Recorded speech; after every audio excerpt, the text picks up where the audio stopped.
Okay. So then in 1992, you get to fight Evander Holyfield.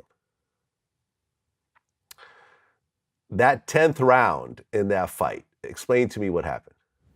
Well, Evander wanted to prove that he was the best, and I had the opportunity to prove that I was the best, and nobody wanted to give up. So that's why the fight became one of the greatest, or rounds, one of the greatest rounds in heavyweight history. Yeah. Al Bernstein, the commentator, said exactly that. That was one of the greatest rounds in heavyweight history, period. Without question. Right, because you were just brutalizing him in the start of the 10th round, and everyone thought it was over, but he actually made a comeback. He had a comeback, and he got some punches in on you. Mm-hmm. And, you know, his whole face was swollen up. He had big black eyes and everything else like that. But I tightened him up. I was tightening him up. No, I mean, it just showed like just two incredible warriors. Yeah, he came to fight, no question about it. You end up winning in a unanimous decision. You actually dropped him in the 11th round, and ultimately you won the unanimous decision. Yeah. I had him doing the funky chicken. You seen that? That was the funky chicken. Was that the greatest opponent that you had fought by that point? Without question. Evander was always the smartest guy before, and he always came prepared. He was always in great shape. Yeah. After all this time, here you are, you start boxing as a teenager. You go through all these fights in the Golden Gloves. You fight, you know, in the Olympics. You fight in the Goodwill Games. You fought professionally, 13 fights in 1 year. And now you are the heavyweight champion of the world.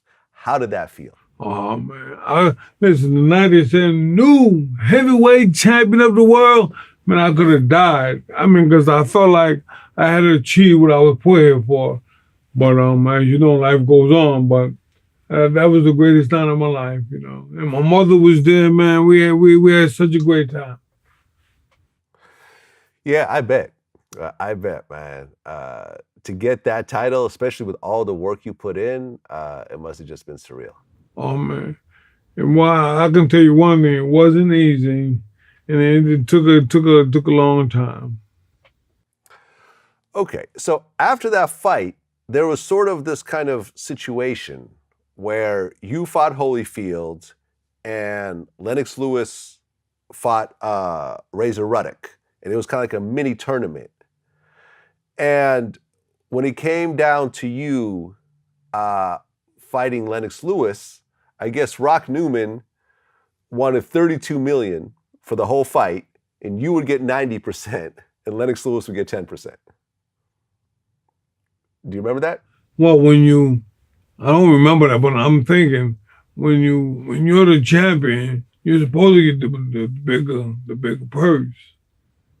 You have more to lose than the challenger. So it sounds right about to me. That's how it should have been split it up. Well, then started a bunch of controversy. I guess Lenox Lewis rejected the offer. They called it absurd. And then there was another offer for like $2 million. And something happened where you end up taking your WBC championship belt and threw it in the trash. Yeah, that's because I was the champion. How can you side with the challenger? I'm the champion, and you're going to side with him. So Rock Newman said, well, you know, boy, I think it's best we throw this belt in the garbage. And so that's what I did.